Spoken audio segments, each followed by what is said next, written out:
a vida não nos pede licença, né? E sobretudo quando um evento de doença chega, ele te arrebata assim e te coloca num estado de escuta da vida que eu nunca tinha presenciado. Se tem uma coisa que eu não quero parecer fazer é de glamorizar o câncer. Melhor seria não ter tido.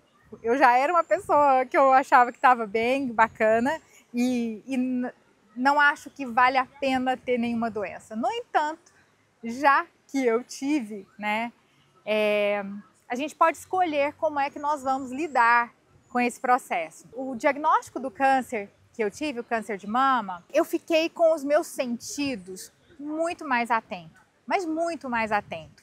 Uma presença muito grande. A medicação, por ela mesma, por exemplo, ela aguça o olfato. Meu olfato é péssimo. E até essa questão do olfato, eu comecei a sentir mais cheiro, mais aroma. Isso por causa da medicação. E eu aprendi a trilha. Então, assim, eu tinha um olfato meio embotado e agora eu aprendi a prestar mais atenção aos aromas por causa da medicação que eu usei naquele momento.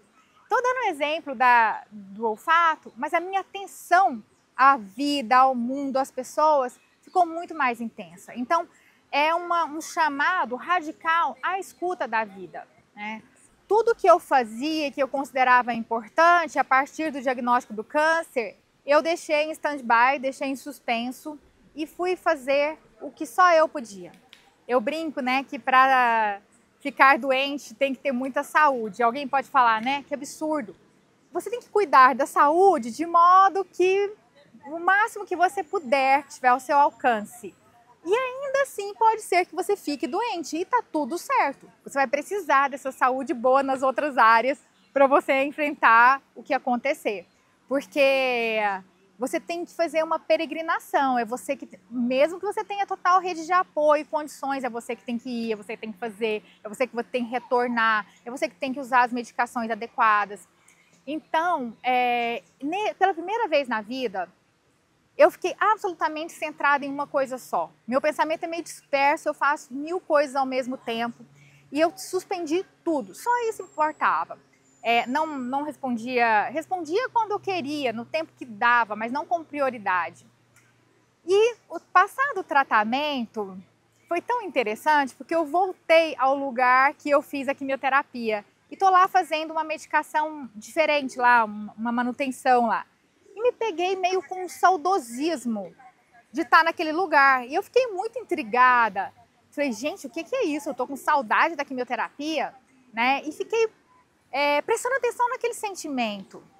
A saudade que eu tava é porque naqueles dias da quimioterapia, eu exerci uma presença total. Eu prestava atenção na minha respiração, eu prestava atenção nos meus pensamentos, eu estava completamente focada em ver como é que meu corpo reagia, como é que ele se comportava, como eu poderia fazer para me ajudar a sair daquela situação. E é de uma grandiosidade tão grande você ficar, acho que até luxo isso, centrado em uma só coisa. Uma só coisa. Claro que eu não quero fazer isso para o resto da vida, mas aprender esse caminho, quando for necessário, você conseguir focar e centrar. Você explora e você pode fazer filosofia a partir disso, porque você faz filosofia com a vida, com as percepções. E se você vive meio anestesiado na vida, fazendo tudo e nada, você não se aprofunda nas questões. E foi nesse contexto que eu comecei a refletir sobre a minha vida e abri um arquivo lá e comecei a escrever aquelas coisas que eu estava pensando e refletindo. Eu nem ia publicar, porque eu fico com medo de ficar meio piegas, assim, aquela coisa muito choramingando. Mas eu senti uma necessidade, porque o meu tratamento do câncer, eu fiz ele todo aqui em Goiânia, por escolha. Eu poderia ter ido para outros lugares, como tantas pessoas fazem, e eu não vejo por quê. Nós temos médicos excelentes, hospitais excelentes, lugares para fazer excelente, e eu estaria na minha casa.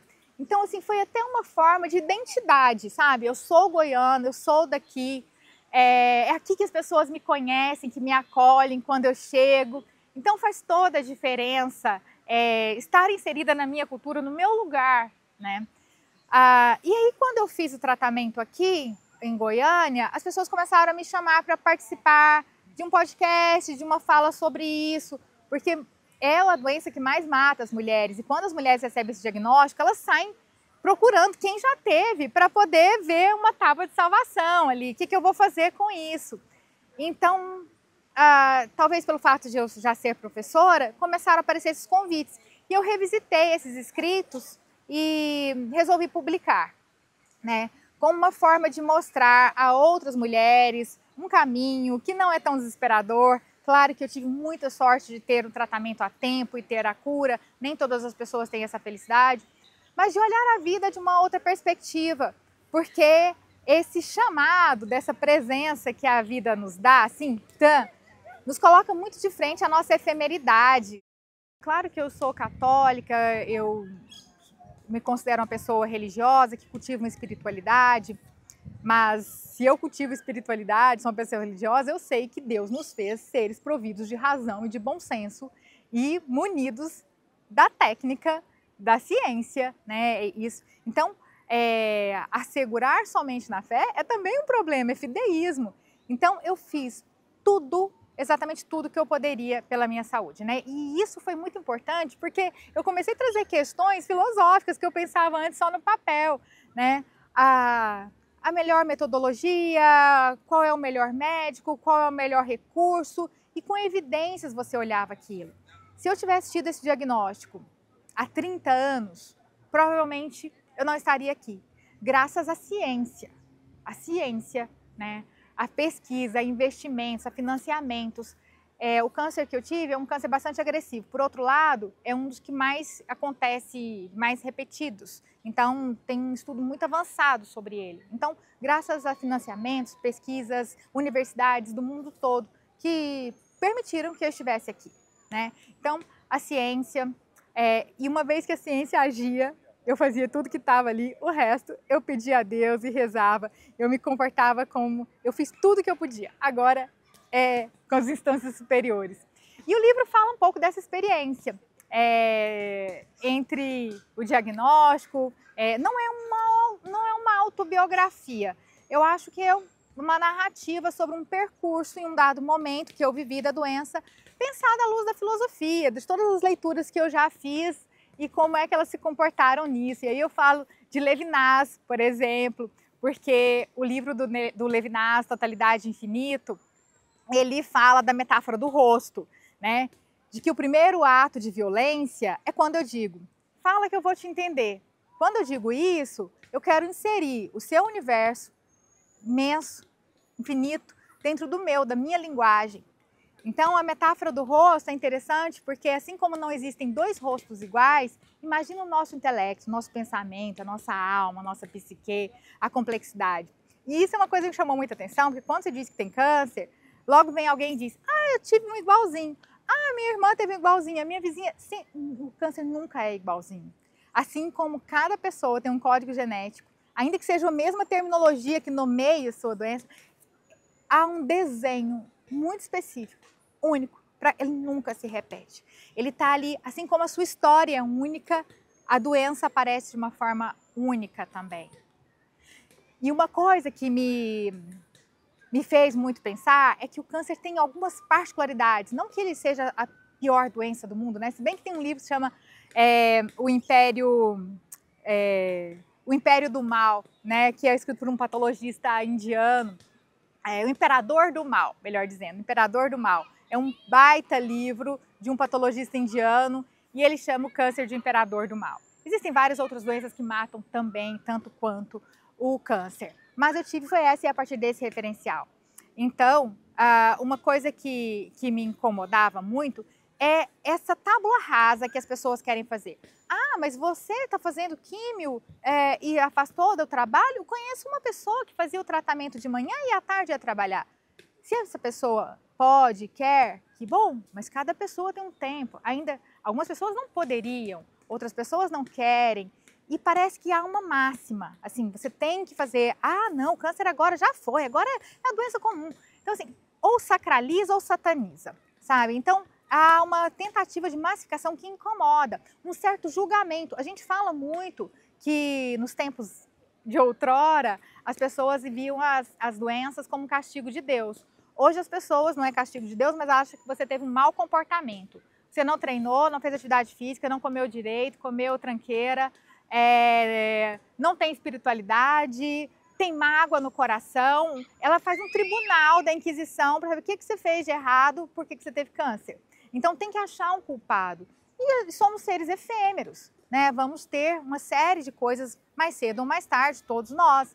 E esse tribunal da Inquisição que as pessoas colocam é algo que me incomodou. Então eu falo um pouco de Levinas, falo da efemeridade, falo da jornada do herói, né? Porque ao mesmo tempo que o câncer tem essa particularidade, tem um percurso também que todo mundo passa. Ele está lá levando a vida dele vivida e de repente é catapultado. Vem cá, vem pensar isso aqui, vem resolver isso aqui. Né? Então você nega, depois você junta suas armas, agora eu vou para o embate, depois você encontra um consolo. Então eu vou fazendo uma reflexão disso à luz da filosofia. Falo um pouco de Norbert Elias, da solidão dos moribundos. As pessoas olham e algumas pessoas dizem, nossa, puxa vida, se ela teve, é jovem, e se for eu? Então começa a ter um certo, não é alegria, mas um certo livramento e um certo pânico. Livramento porque é ela, um certo pânico poderia ser eu. Então eu penso um pouco essas questões que eu vivi a partir de uma reflexão filosófica. Nas horas vagas eu sou Ana Kelly, né? Uma mulher, tenho 51 anos, houve um tempo que eu menti a minha idade. Essa questão da idade, para as pessoas em geral, mas talvez para as mulheres sobretudo, é meio complicado, né? Porque denota que você está ficando velha, né? Uma sensação de descarte. Nós nos relacionamos muito mal com a idade, né? No Brasil, sobretudo a questão das mulheres. Mas eu mudei de perspectiva, eu sinto o maior orgulho de ter 51 anos. É claro que o corpo já não é como era, né? A disposição, a saúde, uma dorzinha aqui, outra ali. Mas o amadurecimento, eu ouvia as pessoas mais velhas falando disso, eu pensava, conversa fiada. Né? Se eu pudesse pegar os meus 20 anos e com a cabeça que eu tinha aos 20 anos, eu não trocava, porque não serviria para nada. Então essa longa jornada de vida, de estudo, me trouxe até aqui e eu estou muito feliz com a pessoa que eu sou hoje. Claro que continuo tendo problemas, né? Mas o câncer, essa doença que me chamou assim no canto e me fez atiçar a escuta, né? Me deu essa presença e essa consciência de que o que eu fiz até agora foi muito legal, mas eu tenho muitas outras coisas para fazer. E acho que eu nunca tive tantos projetos na vida quanto agora. Porque essa questão da efemeridade que nós falávamos, também eu vi que eu tenho uma urgência. Eu não tenho todo o tempo do mundo, mas eu ainda tenho muito tempo. E é isso que eu quero fazer. Então, assim, estou com vários projetos de continuar escrevendo. Eu sempre tive muita insegurança de escrever, hoje eu não tenho mais. Eu estou com 2 livros publicados e mais 2 praticamente prontos. E assim, fico até meio constrangida. Alguém pode falar, nossa, vai lançar 4 livros em um ano. Se eu quiser, eu consigo lançar. Já lancei 2 mais 2. Como é que você escreve tudo isso? Bom, mas é que eu não escrevi agora. Eles vêm sendo escritos há 40, 30 anos. Tem muito tempo que eles estão sendo escritos. Eu era muito insegura. Quando eu escrevia que eu entregava a prova e o professor estava na frente, eu era aquela que colocava de baixo para poder sair de perto e nem ver ele olhando a minha prova. Né? Porque ler o que você escreve é seu pensamento, e isso me incomodava muito. Então, a maturidade vai te trazendo segurança. Eu sou isso. Gostou é isso, não gostou é aquilo. Tem problema sim, e daí vou consertar, ou não vou consertar também, se não der. Então, eu estou muito bem escrevendo. Estou com um projeto de um podcast, Pensamento Solto, que é o meu Instagram, Pensamento Solto. E pensamento solto, porque é o meu sobrenome solto, mas também eu tenho um pensamento solto e quero que ele esteja mais solto ainda. Então, nas horas vagas que eu não estou estudando, escrevendo, eu adoro tomar champanhe. Eu falo que poderia existir só duas, se o mundo acabasse, poderia ficar só duas comidas na vida: champanhe e queijo brie, e tá tudo certo, eu ia viver o resto da vida feliz. Então, tomar champanhe com minhas amigas, com meu marido, viajar eu adoro. Café é minha paixão, uma coisa que eu aprendi já depois dos 40, eu odiava café. A vida eu achava um sabor muito pesado, né? E o amadurecimento intelectual parece que caminha junto com o amadurecimento do paladar também. A gente vai deixando o pensamento infantil e vai deixando o paladar infantil e vai aprendendo a saborear outras coisas. Então, adoro cafés e essa sou eu nas horas vagas.